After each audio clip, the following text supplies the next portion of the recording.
Om Nithyananda Paramashivoham. Om Nithyananda Paramashivoham. Om Nithyananda Paramashivoham. Om Nithyananda Paramashivoham. Om Nithyananda.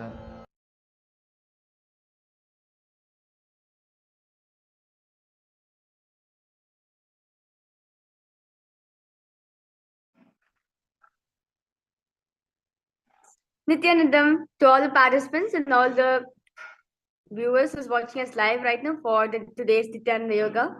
We welcome all the participants as today is the last day of the Paramashivoham program.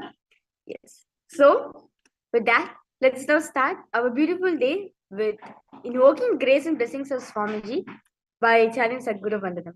So, I request all of you now to sit in a cross-legged position with your head, neck, and spine straight line. Bring the palms together in front of your heart. Namaskar Mudra. Close your eyes. Let's now chant the Sadguru Vandanam.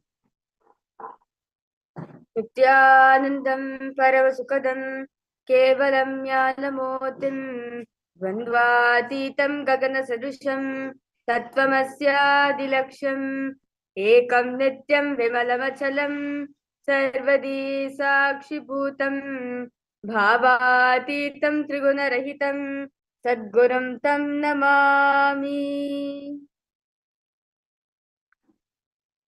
The next is the chanting of the Shiva Mula Mantra 11 times internally. Om Ham Hom Shivaya Namaha. Om Ham Hom Shivaya Namaha. Om Ham Hom Shivaya Namaha. Om Ham Hom Shivaya Namaha. Om Ham Hom Shivaya Namaha. Om Ham Hom Shivaya Namaha. Om Ham Hom Shivaya Namaha. Om Ham Hom Shivaya Namaha. Om Ham Hom Shivaya Namaha. Om Ham Hom Shivaya Namaha. Om Ham Hom Shivaya Namaha. The next is the Tattvachamanam, the ritualistic cleansing of your whole body. And I request all participants to have the Panchapatram with you, the traditional cup filled with some fresh water, along with the dharani, the traditional spoon. Now, bringing your right hand into the shape of a cow's beard, the Gokarna Mudra, pour an Uddhanya water with the Panchapatram, and chanting the following mantras internally, drink the water that flows to the base of the palm. Om Atmatattvam Shodhayami Svadha. Om Vidyatattvam Shodhayami Svadha. Om Shivatattvam Shodhayami Svadha. Wash your right hand, the water from the Panchapatra. Now, with the base of the right hand thumb, move the hand from right to the left of the lips, chanting the following mantras internally. Om Ham Hridayaya Namaha. Wash your right hand with water from the Panchapatra. Now, with the tips of right hand, index, middle, and ring finger touch above the upper lips and below the lower lips. Wash your right hand with water with the Panchapatra. Now, with the tips of right hand, index finger, thumb join together, touch your right nostril, left nostril. With the tips of right hand, ring finger and thumb join together, touch your right eye, right ear, and left ear. Wash your right hand, the water from the Panchapatra. Now, with the base of the right hand thumb and little finger, touch the navel, right chest, left chest. The right hand fingertips together, touch the top of the head, right shoulder, left shoulder, and your heart center. So next is the Sankalpa, the conscious resolution.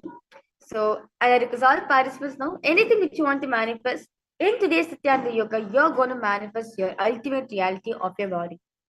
Your body. You're going to learn the science that your body can change according to your will. And you are the molder for your body. So now covering your left palm on your right, sorry. So now bring your right hand over your left palm and keep both the hands on the right side. This is the Sankalpa Mudra. As we now be channeling Sankalpa, visualize how the body which you want to manifest in today's Nithyananda Yoga. Sankalpa. ममोपात समस्त दुरित क्षय द्वारा भगवत श्री नित्यानंद परम शिव प्रीत्यर्थम श्री नित्यानंदेश्वरी परम शिव शक्ति समेत श्री नित्यानंदेश्वर परम शिव प्रीत्यर्थम च शुभे शोभने मुहूर्ते अद्य ब्रह्मणः द्वितीय पराध्ये श्री श्वेतवराह कल्पे वैवस्वतवन्मन्तरे अष्टाविंशतितमे नित्ययुगे प्रथमे पादे जम्बूद्वीपे भारतवर्षे भरतखण्डे मेरोः दक्षिणे पार्श्वे शकाब्दे अस्मिन् वर्तमाने व्यवहारिके प्रभवादीनां षष्ट्याः संवत्सराणां मध्ये शोभकृतनाम संवत्सरे उत्तरायणे श्री लक्ष्मी वेंकटेश्वर ऋतौ मीनमासे कृष्णपक्षे त्रयोदश्यां शुभदितौ स्थिरवासरयुक्तायां पूर्वाभाद्रपद नक्षत्र शुक्लयोग वणिजकरण एवं गुणविशेषण विशिष्टायाम् अस्यां शुभदितौ श्री कैलासोन्नत द्वादशान्त श्यामला पीठारूढ श्री मीनाक्षी सुंदरेश्वर भिन्न स्वरूप परश्वपुत्र रत्कुमार गुरुमन्यतुल्यावतार श्री पार्वती स्तन्यपान लब्ध दिव्य ज्ञान विस्तृत सकल निगमागम सारभूत द्राविड वेद प्रवक्त्रे श्रीमत्परम शिव करुणा समधिगत मुक्तामय चतुरश्रयान गीयमान चत्त चामर श्रीचिन्ह काहलादि समस्त बिरदावल्यलंकृत ज्ञान विज्ञान चक्रवर्ती सर्वजन संग सद्यो निर्वाण दीक्षा व्यापवर्ग वर्ष विश्रालजीमूत परमत कलभ केसरी शैव सिद्धांत स्थापनाचार्य श्री राजाधिराज पांड्य महाराज गुरु क्षपन शाक्यादि महांधकार निवारण ज्ञान भानो वीक्षण निर्हार ध्वजोच्छेदन पूर्वक श्रीमद वृषभध्वज स्थापक शैव समय कर्त्रे सर्वज्ञ पीठारूढ़ श्री जगद्गुरु श्री ज्ञान संबंध देशिक स्वामी वागीश सुंदर माणिक्य वाचक स्वामी नाम अवतार भूत श्री ज्ञान संबंध स्वामी पुनरुत्थित श्यामला पीठ सर्वज्ञ पीठ त्रिदवद्युत्तर द्विशततम गुरु महासन्निधान अरुणगिरि योगीश्वर परंपरागत अरुणाचल सर्वज्ञ पीठ गुरु महासन्निधान कैलास परंपरागत कांची कैलास सर्वज्ञ पीठ त्रयस्त्रिंशदुत्तर द्विशततम गुरु महासन्निधान नित्योत्सव नित्य मंगल नित्य कल्याण नित्य रचित कैलास परंपरागत आदि कैलास नित्यानंद पीठ महासंस्थान महासिंहासन पीठ कर्त्रे साक्षात् श्री परमशिव समुद्भूत कैलास परंपरागत वैवस्वत मुनिक्ष्वाक हरिश्चंद्र भगीरथ श्रीरामचंद्र सूरसेन इत्यादि नवचिन्ह सार्वभौम चक्रवर्ती परंपरागत चतुष्षष्टि योगिनी मंडित चतुष्षष्टि संप्रदाय प्रवर्तक मनुधर्म शासन सूर्यवंश प्राप्त सर्वज्ञ पीठ सुरांगी साम्राज्य मूधाभिषिक्त चूडामणे साक्षात् श्री परम शिव समुद्भूत कपिल महागुरु पुनरुद्धृत महानिर्वाण पीठ अष्टोत्तर सहस्र श्री महामंडलेश्वर साक्षात् श्री परम शिव समुद्भूत श्री महागणपति समारंभ नवचिन्ह पीठाधीश्वर गुरु परंपरा प्राप्त अतल पीठा अष्टोत्तर सहस्रतमा अष्टोत्तर सहस्र श्री अतल पीठाधीश्वर धर्म मुक्ति स्वर्ग पर स्वर्ण पीठ त्रयोविंश गुरु महासन्निधान कैलास परंपरागत आदि पीठ सर्वज्ञ पीठ जगत गुरु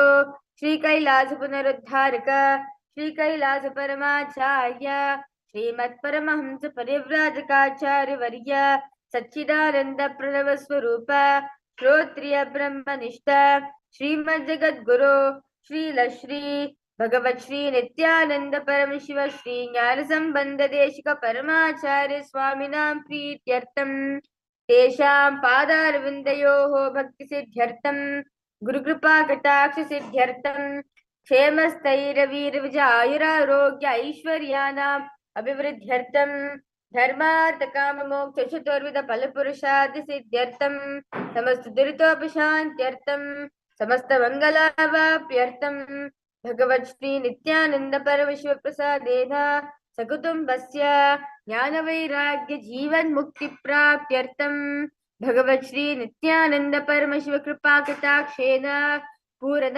आरोग्य युक्त गात्र यौगिक शरीर सिद्ध्यर्थम परम शिव शक्ति आविष्करणार्थम नित्यानंद योगाभ्यासं करिष्ये. Now, wash your right hand with water with the Panchpatra. Om Apopasprisya.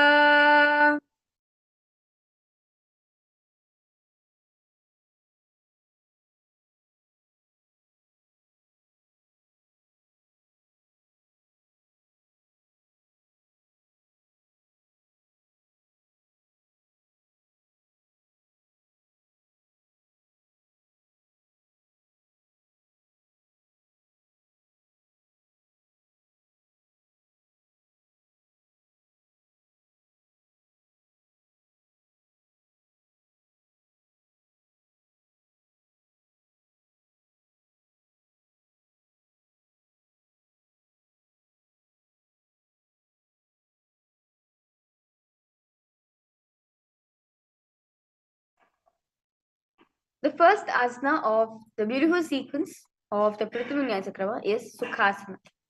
Sit in a comfortable cross-like position with your head, neck and spine in a straight line.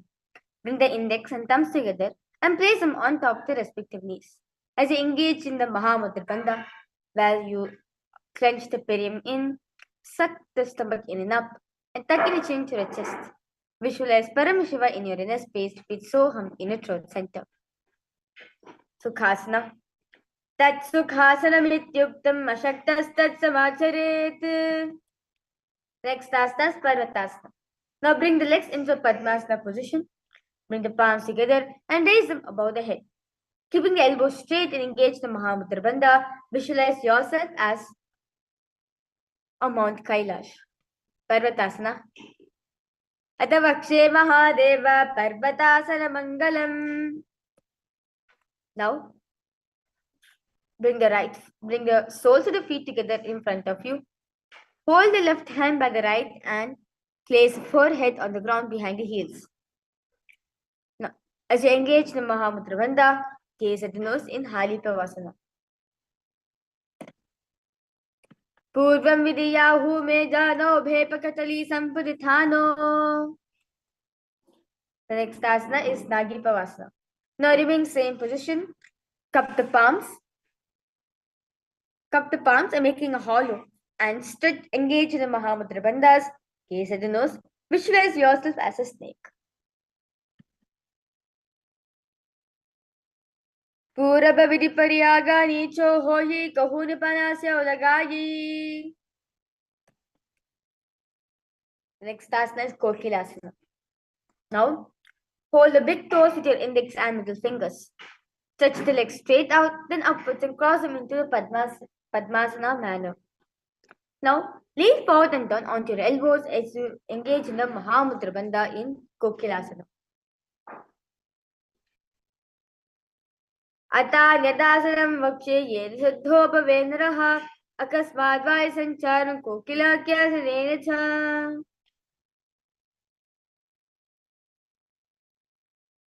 Next asana is Nithyananda. Now, Place one ankle on top of the other knee and hold on to the opposite elbows. As you engage the Mahamudra Bandha, rotate the arms in circle and gaze at the nose in Nityasana. Goda Bamba Padki Ashima Hili Soya Disarnako Varilota Prigulapa Samoya.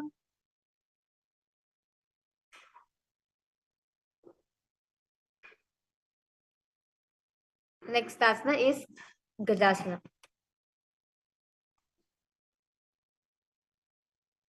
Now,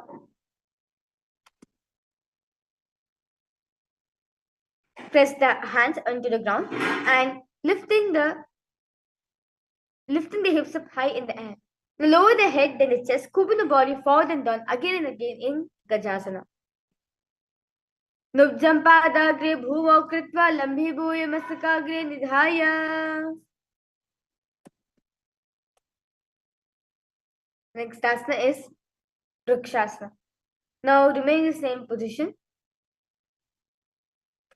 Alternate pressing the heel of one foot into the ground while lifting the other heel up. Repeat this again and again. Visualize yourself as a bear. Vrikshasana. Ekekam parama kuncha gajasam kurya Vrikshasanam bhavati.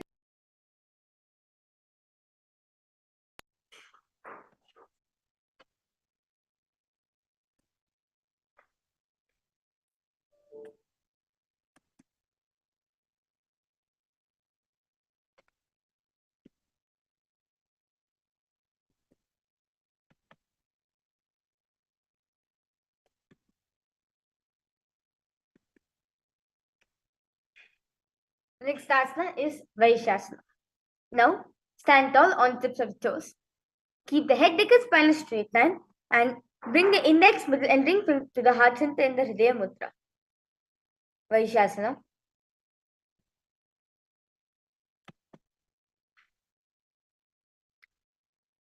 केशेरपादयुगलं भद्वा तिष्ठेर्धूमकः अथ वैशावक्षे यकृत्वा सत्यवान् भवेत्. We were entering the first karana of the day, which is the Urdhvajanu Karanam. Now, stand with heels touching, toes pressing outwards at 45 degrees angle. Now, keep the knees bent and raise both the hands at the chest level and elbows are parallel to the ground. Now, twist one knee towards the center, raising it up and back across the body to its original position. Simultaneously, as leg raises, move the movement with the respective hand, raising it up and placing it across the body and repeating this on the other side.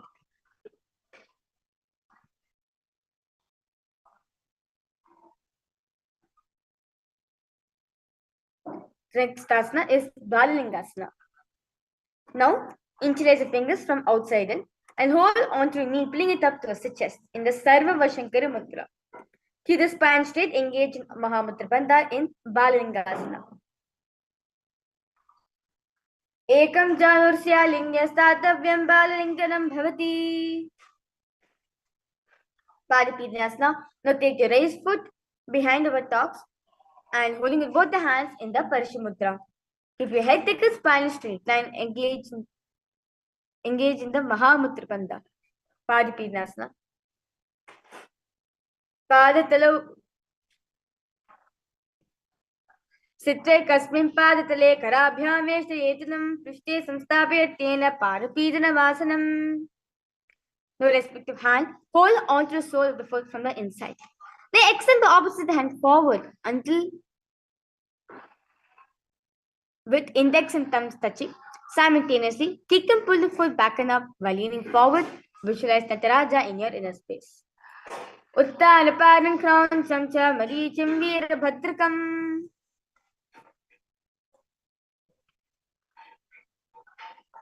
Let's now repeat Dalingasana sequence on the other side. Ekam janursya lingyastadam vyambalalinganam bhavati. Padipidnyasana on that side. Sittai kasmin padatale karabhyam veshtayetanam prishte samsthapayatyena parapidanamasana. Uttarajasana on the other side. Uttanapadam Kram Sancha Marichim Veerabhadrakam. We will enter into next Karana, which is the Adhirechita Karana. Now, sit in Naramandi, the half squatting position. Now bring the right foot behind the other, with toes down and heels up. Now, keep the left hand at the chest level and extend the opposite arm out like a pendulum and bring it back to your center. While the arm swings, move the fingers one by one inwards towards the palm, then outwards.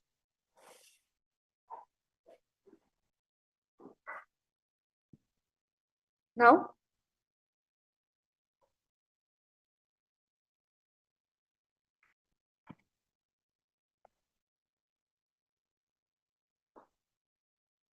place your right hand on your nose, uncross your ankles and repeat this on the other side.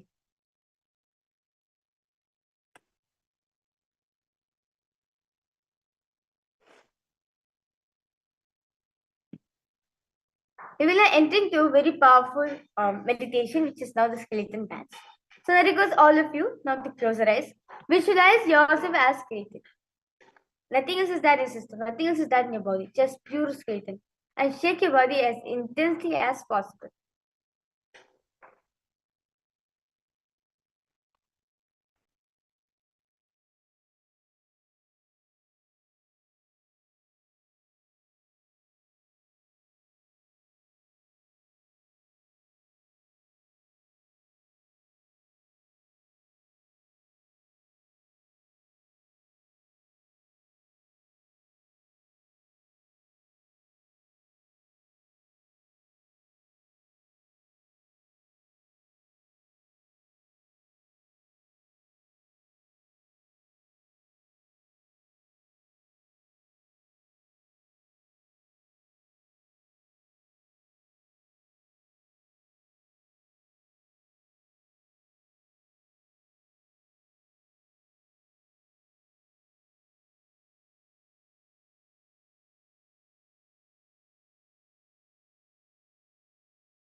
Yes. Relax yourself. Walk front and back on your mat as you inhale and exhale as slowly as possible and as deeply as possible.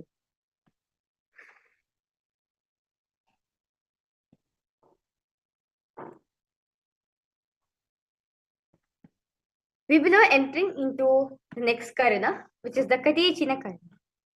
Now, from Aramandi, the half squatting position, bring the hands above the head with arms crossed and palms facing backwards. Now move the hips to one side. Simultaneously, uncross the arms wide above the head. Come back to beginning position and repeating this on the other side.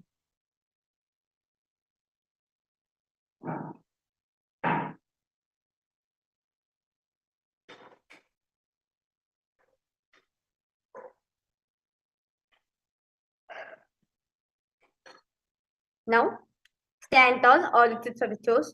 Raise the hands up above the head, beside the ears in the Shambhala Mudra. As you engage in the Mahamudra Bandha, visualize yourself as a palm tree. Tadasana. Mahamudra Bhaddha Kono Tadasana Vibhedakan.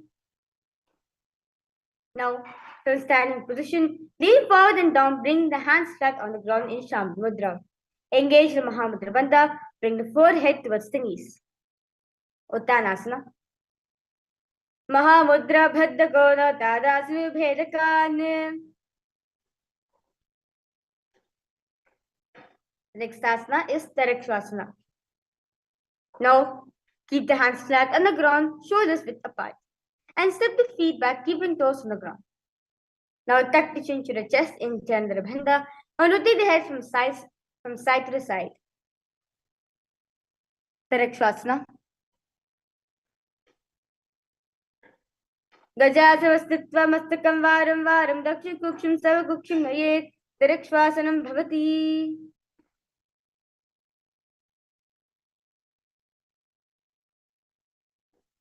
Next asana is Bhujangasana. Now, lower the entire body on the ground and keep the toes pointed backwards. Keep the hands next to the chest and raise the head up using the strength of the lower back muscles. Open the mouth wide, inhale through the hollow of the throat and exhale through the nose in the Bhujangani Mudra. Bhujangasana. Angushthanavi paryantam adho bhumo vininyaset. Next asana is Shashasana. Now, raise yourself to a tall plank position. Alternate bringing one knee in towards the chest, back and forth. Shashasana. Gajasi samsito januday ma kuncha varam varam kartavyam. Shashasanam bhavati.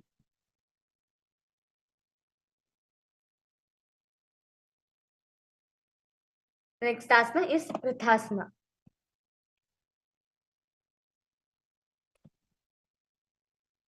Now, in the same position, place one foot in between the two hands and simultaneously jump one foot back and bring the other in between the two hands, alternating this again and again in Vrithasana.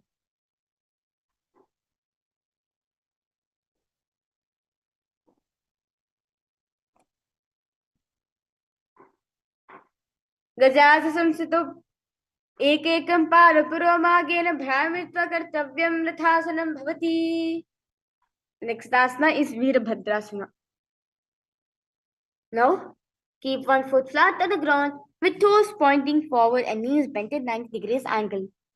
Now extend the other leg back and keeping the knees straight and toes pointed out at 45 degrees angle.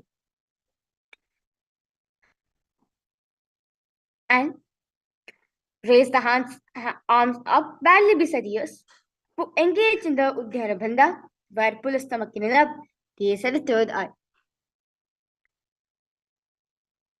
Vashishtavadakondinyam udukukkudamevacha ashtavakramatotanam mayuram setu bandhanam. Let's repeat Virabhadrasana on the other side.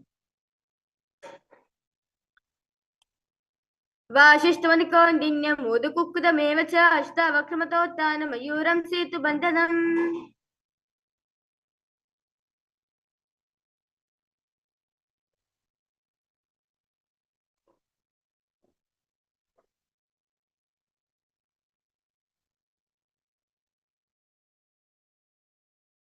What says it? Next asana is Vrikshasana. Now stand tall, bring one foot to the inner thigh. Bring the palms together and raise them up above the head, keeping elbows straight. As you engage in Uddiyana Bandha, gaze forward in Vrikshasana. Vamo ramula desyecha yamyam padam nidhayatu.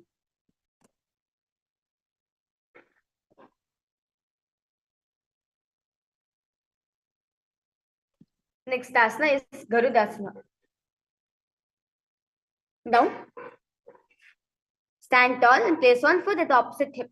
Bring the palms together with the Vihata Namaskar Mudra. Keep your stand straight like a rod in Garudasana.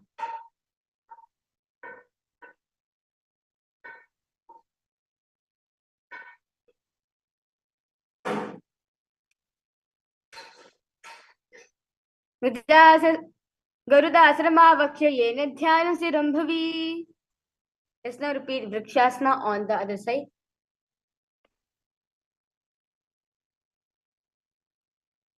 Vamo ramula desyecha yamyam padam nidhayatu. Garudasana on the other side. Garudasana Nithyananda Rambhavi sarvdoshadu nirmukto bhavati ha mahabali. Next asana is Trikonasana. Now, stand and step one leg far back and keep the front toes pointing forward and back toes facing sideways. Keep the arms straight and bring the front arm down towards the ground beside the foot, while other arms extend towards the sky. Trikonasana. Uttanapadam Kroncham cha Varicham Virabhadrakam. Let's now repeat Trikonasana on the other side.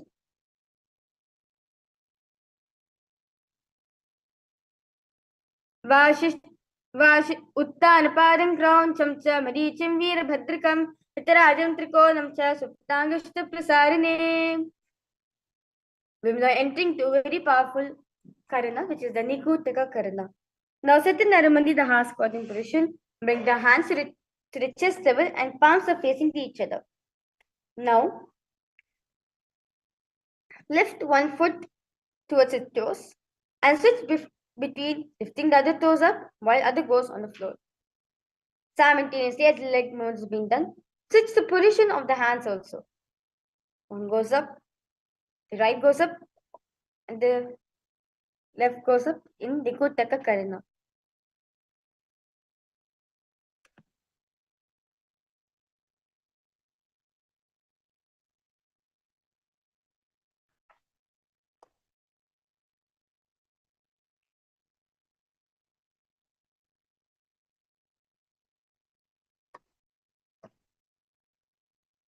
Next asana is Angushtasana.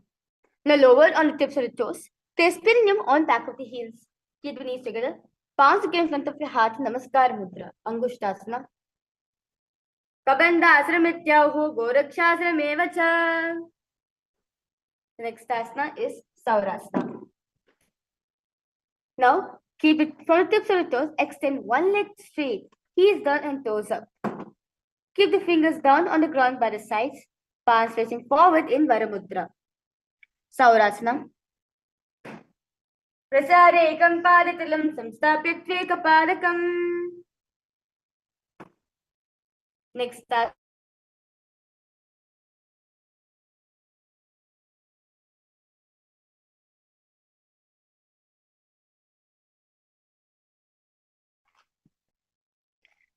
Now, with the respective hand, reach forward and down, hold onto your big toes with your index and middle finger. Take the opposite hand on back of the heel. Vijayanasana. Gulpasido paramekam prasarya datpadakam sanspashya tatkarena. Let's now repeat Saurasana on the other side. Saurasana. Prasarekam padatilam samstapya tvekapadakam. Vijayanasana on the other side. Gulpasido paramekam prasarya tatpadakam sanspashya tatkarena. Gulpam charyam dhara tatkarena. Dhunam beatam chapase chobayatra. The next asana is Brahmajan Kushasana. Now keep the toes on the ground and place perineum on top of the heels. Keep a gap between the legs and back of the hands resting on the sides. Slowly tilt the head down. Gaze to the gap between the palms in Brahmajan Kushasana.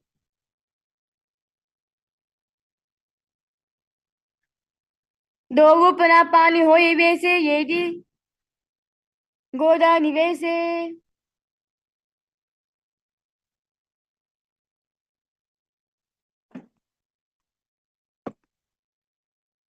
The next asana is Kapilasana.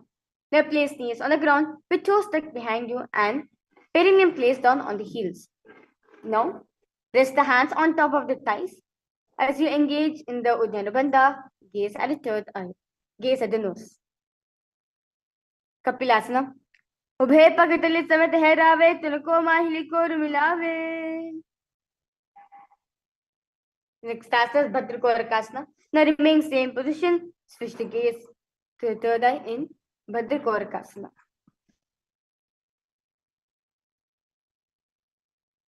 दोवो पगतली संबद करे कोरवारली भूपर धरे.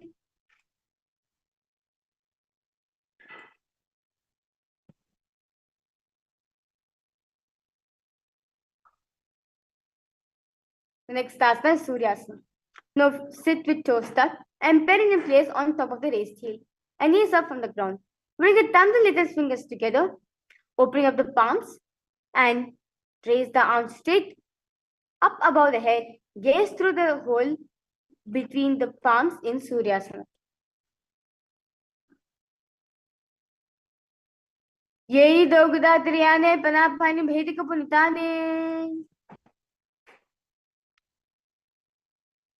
The next asana is Mandukasana.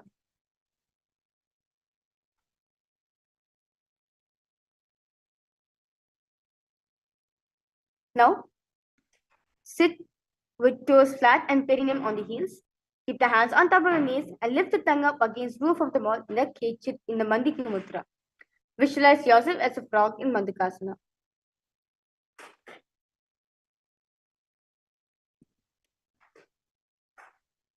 पादतलो पृष्ठदेशे अंगुष्ठेभ्यः च संस्पृशेत्. Now doing same position. Keep the hands on the back and holding the head here with the elbows. And lift the tongue against roof of the mouth in the Mandiki Mudra. Uttara Mandukasana. Mandukasana madhyastham kurparabhyanitam shiraha.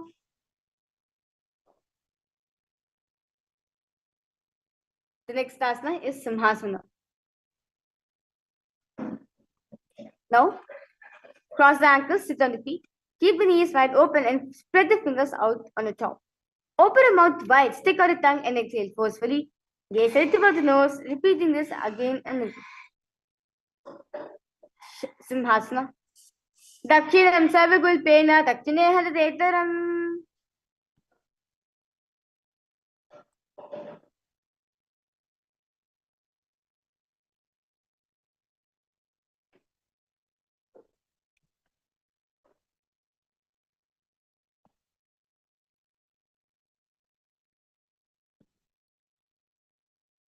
The next asana is Bhadrasana. Sit on your heels under the perineum and keep the knees wide open. Cross the hands behind the back and hold onto big toes with your index and middle fingers. Now, tuck the chin to the chest in the Jalandhara Bandha. Gaze at the nose in Bhadrasana.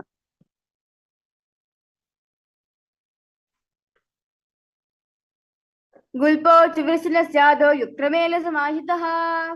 Next asana is Kakabushanti Asana.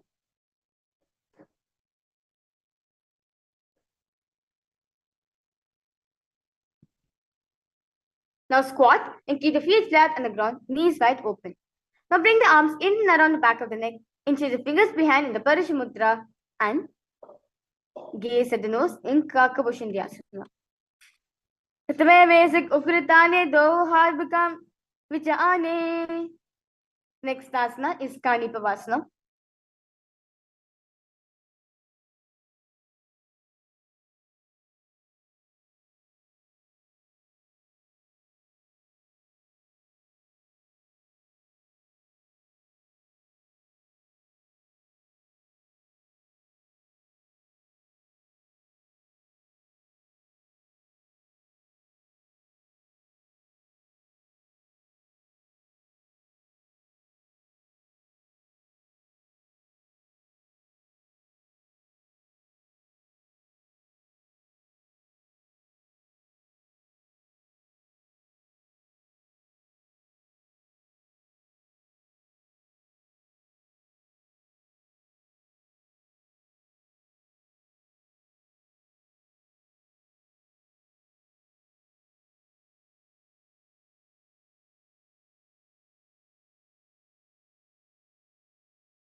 Nithyananda to all participants.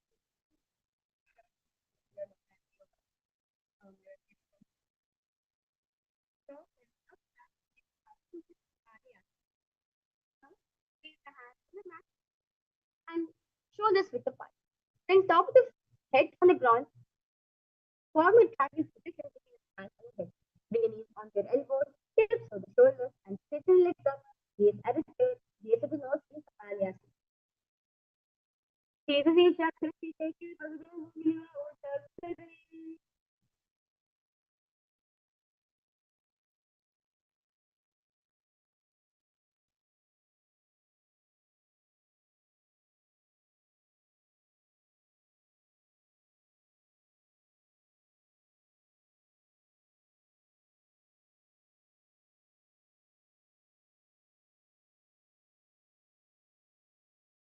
Kapalyasana. The next asana is Paramashivoham. Bottom toes together. Twist the body and place both your hands on to one side and align the elbows. Feet onto the arms, balance, the legs to the side. Ayuram Danta Victoria, Uram Danta Damakam. Paramashivoham on the other side. Mayuram Danta Victoria, Uram Danta Damakam. Next asana is direct. Now, move the body to a short position. Step 1, foot outside the shoulder. Bring the foot between the hips. Between the hands. Is the shoulder direct. Asana Kangula Piti Dagi. Let's repeat. Variganataka. Asana Kangula Piti Dagi. The next asana is Unmukha Pitta. Now, from Parikshasana, place forearms on the ground and walk the feet forward and align and raise them hips. Lift the chest and head up, gaze and shoulder in Unmukha Pitta. Dhonya Sajanani Hakura Vanukam. The next asana is Vashishasana. Now, from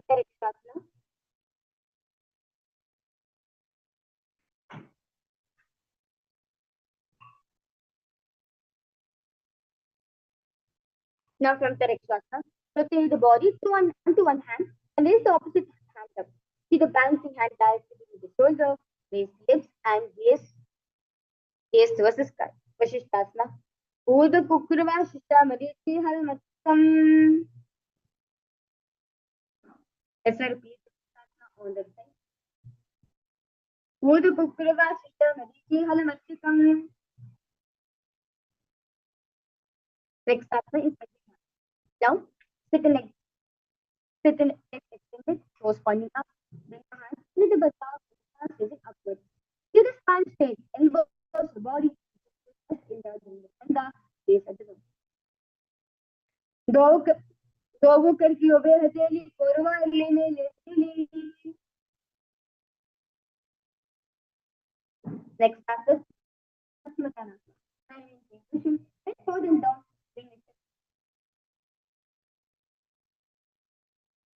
Bringing your chest to the side.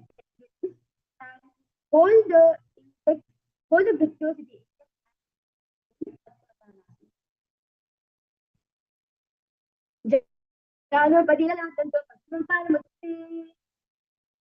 the next asana is Uttanasana. Now, the same position. Clasp the hands behind the neck. Inhale, twist forward and down, aligning the hips to the face. You get something. And that's in Uttanasana.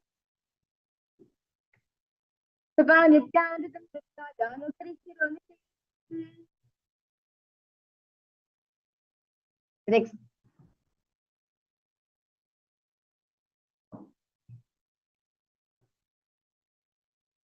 Next starters Marityasana. Now bring one heel to the ground and raise. Reach the arm in around the raised knee and clasp the hands behind the back. Shamli Mudra. Bring a chest to the thigh, take the knee in Marityasana.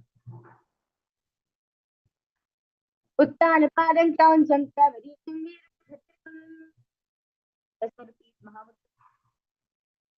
Next starts as Mahamudrasana. Now, let the knee fall to the side on the ground. Heel and hold on the foot. Heel leg straight. Bring the chest forward and down. Engage non-three bandhas base at the nose. Mahamudrasana. दावा पगती येगी जोई seven आय लगावे सोई. Let's repeat Marityasana on the side. Marityasana. Uttanapadam Kauncham Kavarichim Veerabhadratam. Mahamudrasana on the side. दावा पगती येगी जोई seven आय लगावे सोई. Next cycle. Now bring both the feet together, heels closer to the knee. Keep the knees wide and hold the feet firmly. Maintain a straight spine, gaze nose in Bhadrasana. Full core to the other half and just as you occupate. Next Bhadrasana is Vali Pavasana. Now extend the feet away from the body and keep the toes together and heels apart and knees wide open. Place the hands on respect to knees. Tuck the chin in the Chandra. Gaze at nose in Vali Pavasana. Purva Chandra Soyi Vahi Soyi.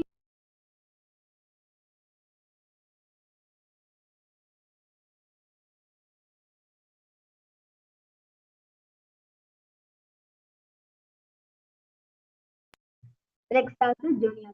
For keeping the feet in the same position, hold the soles of the feet, lean forward and don't bend further to the feet. Gaze at the nose.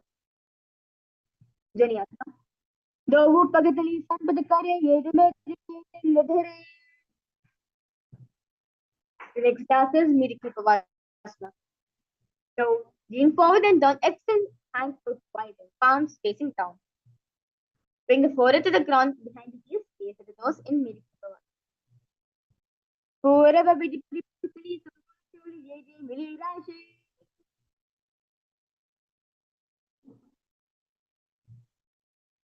The next asana.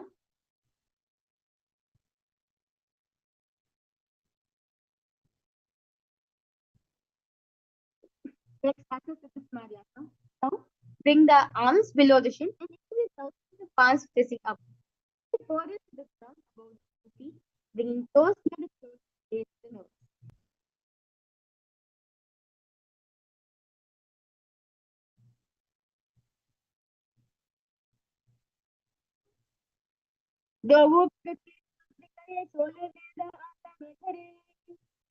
Next.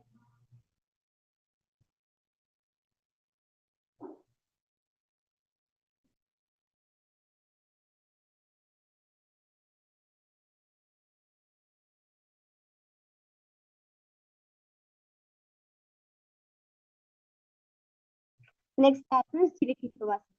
Now, the feet together, hold the feet and open them up, opening as if you open a book. Use the soles towards the sky and keep the back of the hands down. Place the elbows onto the thighs towards the knees, gaze at those in Chiriki Pavasana.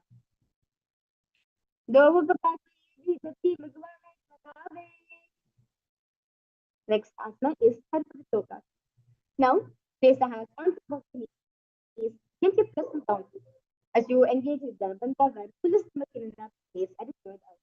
Start for the Chokasana.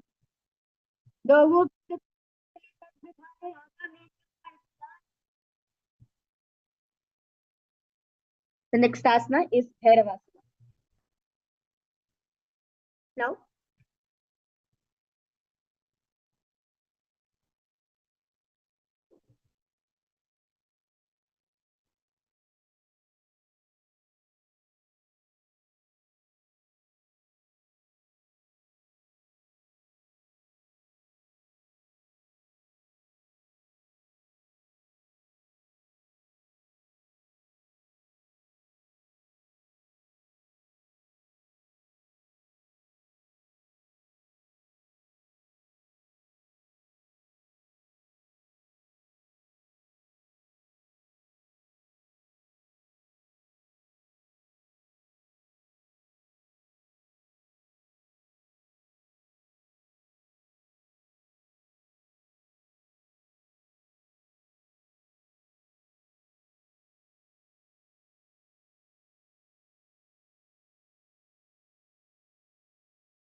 Nithyananda everyone.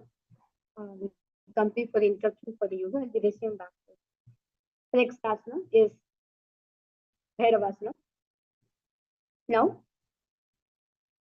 sit with sit and bring shoulder feet facing together, knees wide open. Lift the heels and bring the toes down onto the ground. Keep the knees on the ground as you engage in the Janabhandha. That full stomach fill up. Place the hands on the respective knees in the Bindu Mudra with the inhale tongue. Bhairavasana. Gulpa Santirita Yonam Yukade.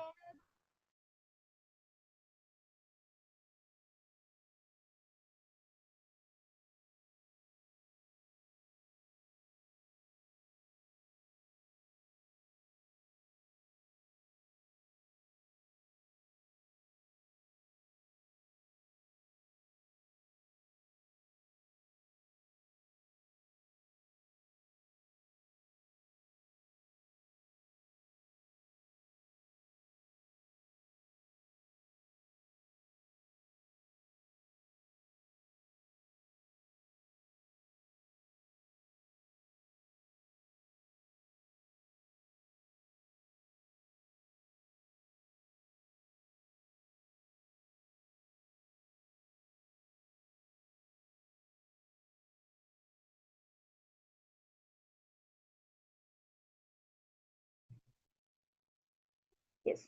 Nithyananda everyone. Yes. Let's now continue with the Nithyananda Yoga. Next asana is Paramashivoham. Now sit with one heel, perineum. Lift and hold the other foot, pulling the soles support onto the chest. Gaze at the third eye in Samanasana.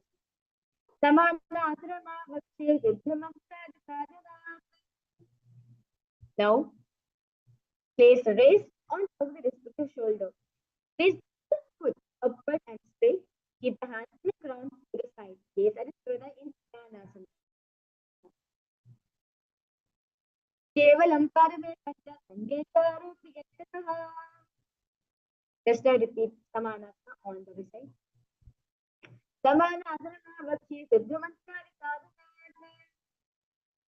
Apanasana on the other side.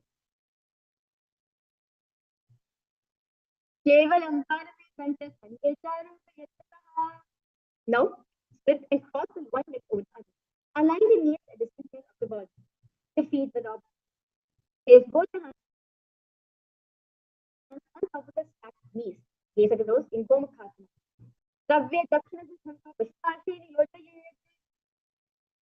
Now, from Gomukhasana position, hold the bones with the index and middle finger. Relax the shoulders and pull the stomach in and up into Uddiyana Bandha. Gaze at the nose in Anushyasana. Now, same position. Interlace the fingers behind the back of the Mudra. Lean forward and down. Bring the chin over the knees. Touch the nose to the ground. Gaze at the nose in Anushyasana. Jimana Gota ki Sakti Uprita Goda Sambi Milaye Rashi. Sit on the ground with one heel pressed against the perineum. Keep the opposite foot on the ground in front of the other. Keep the spine straight, chest out, and rest the knees. Gaze at the nose in Bharutasana. Davo Kumari Yegi Mahilam Now, sit and place perineum on top of one heel. With top of the foot flat on the ground. Interlace fingers behind the neck, just outside the raised knee. Gaze at it. Say that in Bharatha.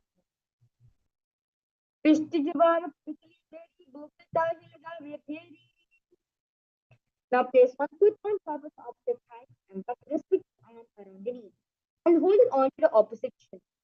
Now extend the opposite hand straight and hold on to respective toe with your index arm middle finger. Gaze at the nose in Matsupita.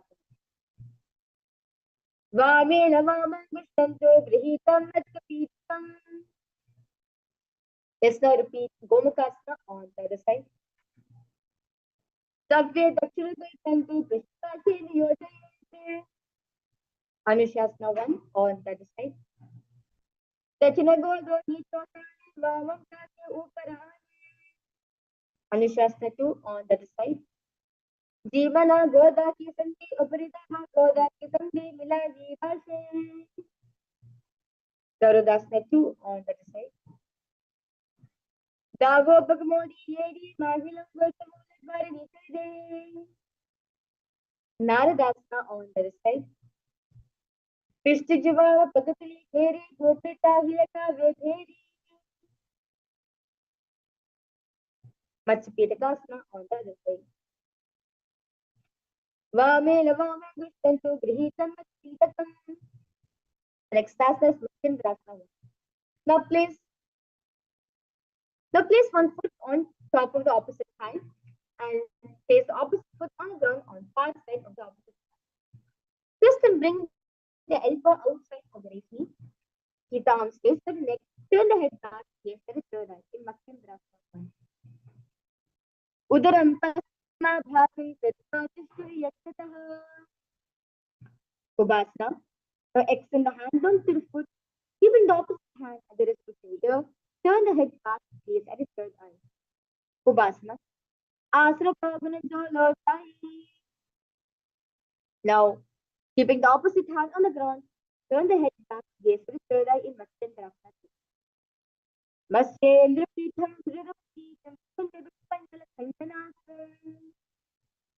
now repeat Matsyendrasana 1 on the side. Udaram Pasma Bhasan Kripatishri Yaktaha. Ubasana on the other side. Asana Kagana Jalatai. Matsyendrasana 2 on the other side. The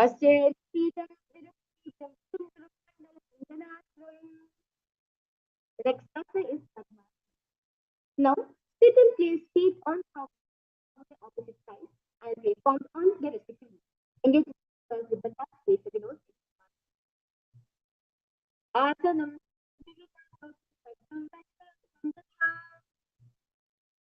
Now, in the same position, put the arms and hold on to the toes with the index and the fingers. Gaze at the nose in Padmasana 2. Uttanottarana Kritta Uru Samstabriyakshataha. Kukutasana on the other side. The next asana is Kukutasana. Now in Padmasana position, place palms on the ground between the two thighs. Lift the body up in Kukutasana. Padmasanam Sasanthapya Tano Vorantare Karo. Now rise up onto your knees and place palms on the ground, fingers pointing towards the perineum. Keep the elbows together and press against the navel. Then lean forward, balance yourself, find balance, and extend knees off from the ground in Bhattapritya.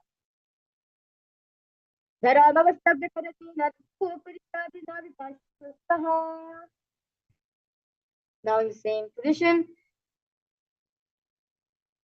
extend the legs straight from the body in Mayurasana.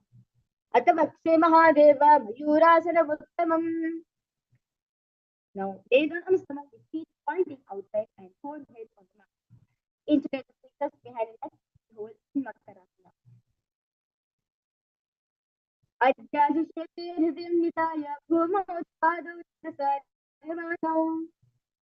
Now in the same position, place palms on the ground.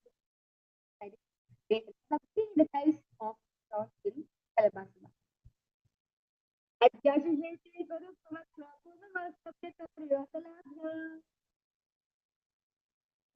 Now, lay on the stomach, pull the feet down towards the ground outside of the hips in Uttanasana.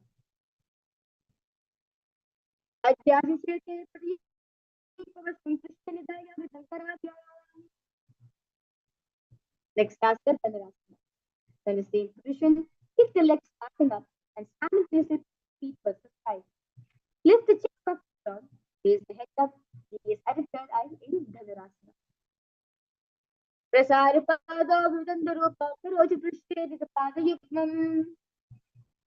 Now, raise yourself up, sit on both the knees with head at the spine straight line. Place palms on top of the knees, gaze at the third eye in Bhadrasana. Ulta Moli Papa to Amete, Bahura Chitri,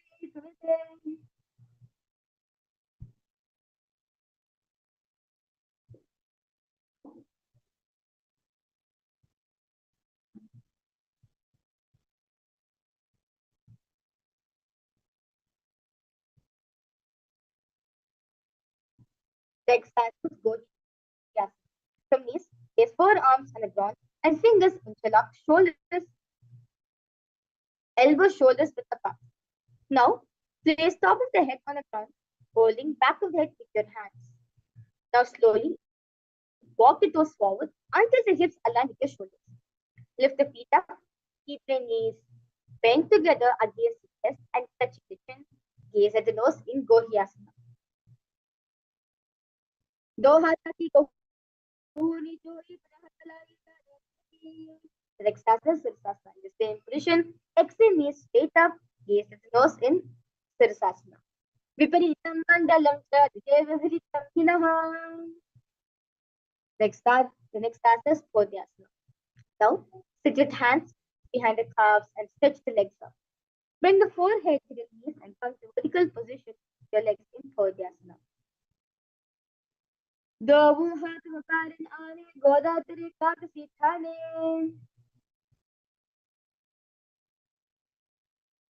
The next asana is Parikasana. Now, in the same position, bring the hands behind, hold onto opposite shoulders. Keep the chest upright, legs straight, toes pointed, hold the breath, gaze at the Parikasana. Uttale sharanam krutva pado milita prasarya. Now, in the same position, place the hands on the ground, gaze at the third eye in Naukasana. उत्ताय शैलं पूर्प्राभ्या कोममस्तभ्यः कनिकम्बं विधाय. Now, sit and lift the feet up, scoop the hands under the heels and pull the feet towards the chest. Keep the spine upright, gaze at the nose in Rudrasana. Pagatali Sampati Karihadasya Pagotahi. Now, lay down on your back with feet flat on the ground. Face palms down and fingers just touching back of the heels. Slowly lift the hips up high, pressing the feet into the ground, chin tucks to the chest, gaze at the nose in Unmukha Pitasana. Udveditani Krutva Shayitvam Kamtha Utta Brahastutishtetu Pita Unmukha Namake. Now, completely relax yourself. Lay down on your back with palms facing upwards. Completely unclench from all movements of the body, and which makes the supreme point of Hinduism liberation. Shivasana. Vittanam Savavat Bhumo Shaivam Shavasanam Shavasanam Shantiharam Nithyananda Paramashivoham Om Nithyananda Paramashivoham Om Nithyananda Paramashivoham Om Nithyananda Paramashivoham Om Nithyananda Paramashivoham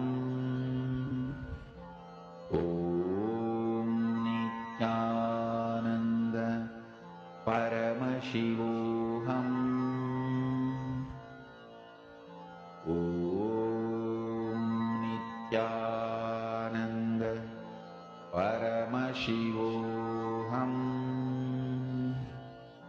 Om Nithyananda Paramashivoham Om Nithyananda Paramashivoham Om Nithyananda Paramashivoham Om Nithyananda Paramashivoham Om Nithyananda Paramashivoham Om Nithyananda Paramashivoham